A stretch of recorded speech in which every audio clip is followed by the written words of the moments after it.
Please do sit. You'll notice I'm not standing on the box.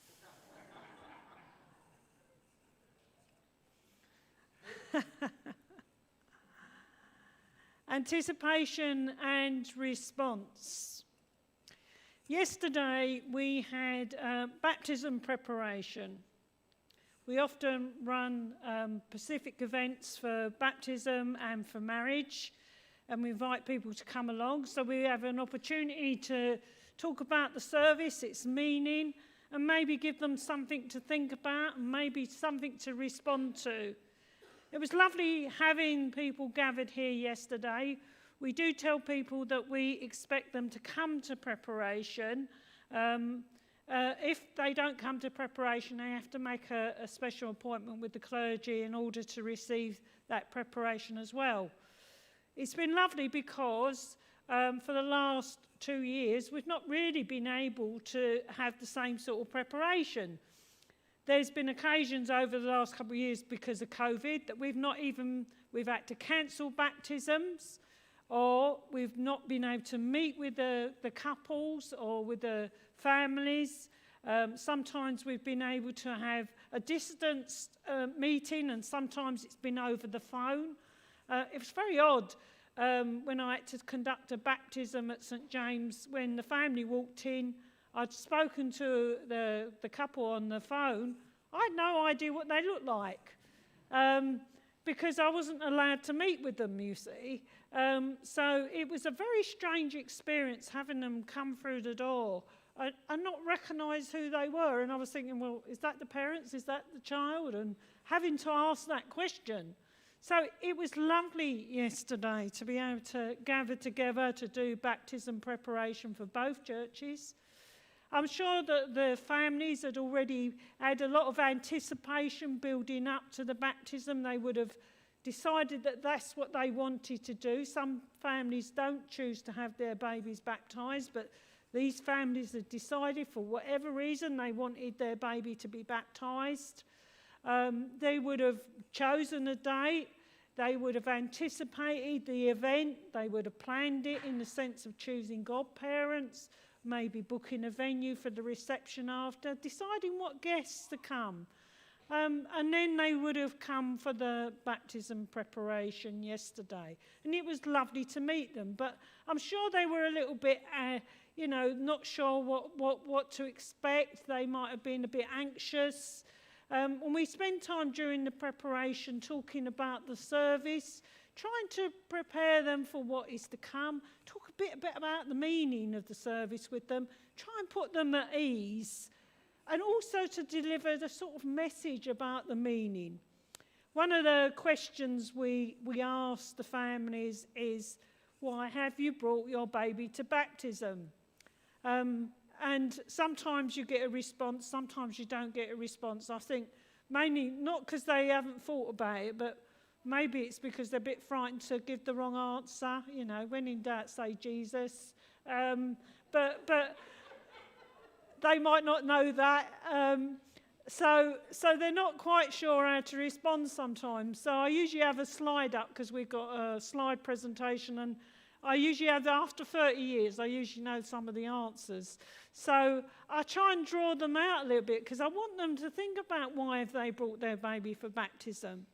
So sometimes it's because of faith. It is very much part of their belief system. Like last week, we had Maya's baptism in the afternoon, and it was a lovely celebration of Christian faith because they're committed Christians, they come to church, and they really want this for their child. So some of them, it would be because of faith, and one of them actually said, this is about faith for us. For others, it might be part of their culture, that they normally have their children baptised in their family. It would be expected of them. When I had my eldest son baptised, I wasn't a Christian, but I knew my mum was nagging me. Oh, my mum didn't go to church. My mum was nagging me to have the children done because it was part of the culture of our family to have all the children baptised into the Church of England. So some of them, it was for culture. I don't think it was really about the party. I know that we might simply say that, but I don't think it is, although it's lovely to have people gathered around. So it was a significant event for these families. It is a significant event, and we don't know how the ripples of that will play out. All I can do when I have that preparation is try and prepare them for the gospel to touch them. In today's reading, we have the presentation of Jesus at the temple. It's a really important event. It would have been an important event for Joseph and Mary. They would have planned for it. They would have anticipated it. They would have had to have travelled to go to the temple. They might have brought family and friends with them so they could witness the event. They might have even had a little celebration afterwards to celebrate the event. But what we need to remember, for most families, they would have turned up. There would have been other families doing exactly the same thing. It didn't stand out as an event for them other than everybody else was doing that. It's what was expected in their tradition, their faith, their culture. It was important to Joseph and Mary, but in some ways, it's what other families did as well. So you can imagine when they've presented Jesus at the temple, as they should do, it was a bit, I would imagine, a bit of a shock to their system when Simeon gets up and makes that announcement that he has actually witnessed the coming of the Messiah and now he can die in peace. I'm just hoping nobody else makes a statement like that at any of the baptisms that I've got coming along. Not quite what you expect at a celebration, but Simeon was making an announcement as well. This is the Messiah. We've waited for generation after generation after generation for him coming. And he says the words of what we call the Nunc Dimittis, which is about the light coming into the world. But the light is not just for the Hebrew people. This light will spread throughout the world. And now that I've seen it, my life is complete. And then there's that line that slips in. And he's talking to Mary, and a sword will pierce your soul. And it's an anticipation of what will come, the crucifixion. And then there's Anna. Anna also makes a prediction. She gets up, and she's a prophet. She spent most of her life in the temple. She's been praying and fasting. She's a widow. And when she witnesses Christ's presence, she recognizes him as the Messiah, and she changes a habit that she's pursued for years and years and years. She changes her pattern because she receives the message of the Messiah. She feels bound to go out and spread the good news. She's really changing the pattern. It doesn't matter that she's older. It doesn't matter that she's been doing this for years and years and years, the same pattern. She breaks it because it's too good not to share. It's too good and too important. She has to break that pattern. So she's anticipated the coming, but her response is very different from Simeon. She wants to share the gospel with others. She wants to tell everybody else the Messiah has arrived, and she's willing to do that. She won't let any barriers be in her way. Years ago, when we had the other service, the ASB, for those who remember ASB, when they used to do the reading, they never had Anna on it. They stopped at Simeon's prediction.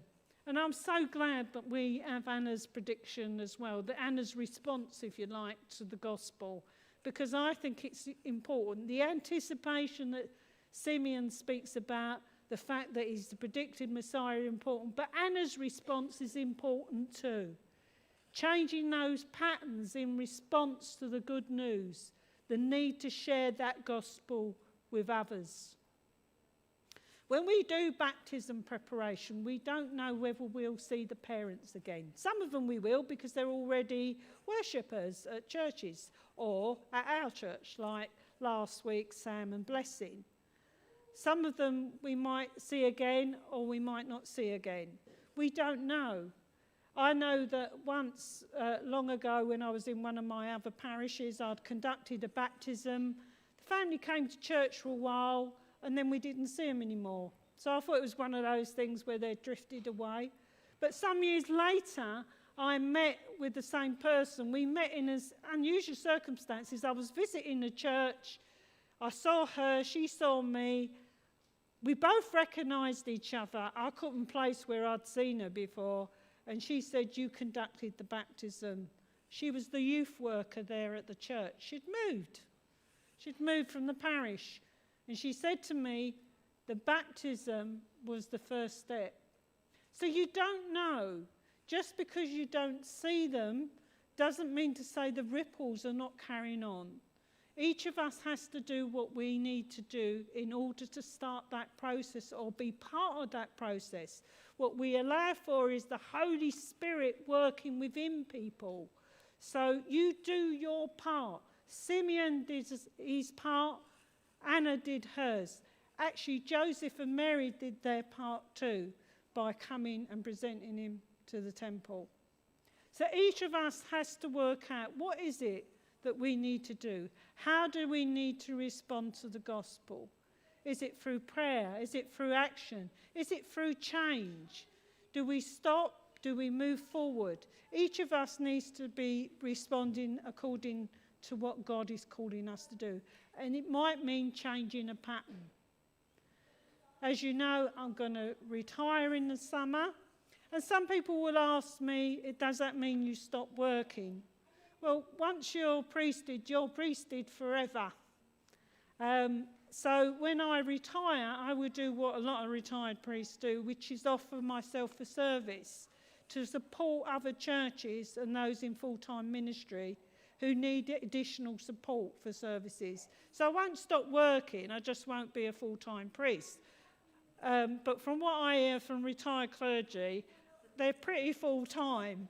But that's what we do. We continue to serve, but in a different way. We still continue with the mission and ministry of the church, but in a different way. Each of us is called to respond. It's up to you how you respond, but the most important thing is that you respond. Amen. I didn't preach this one.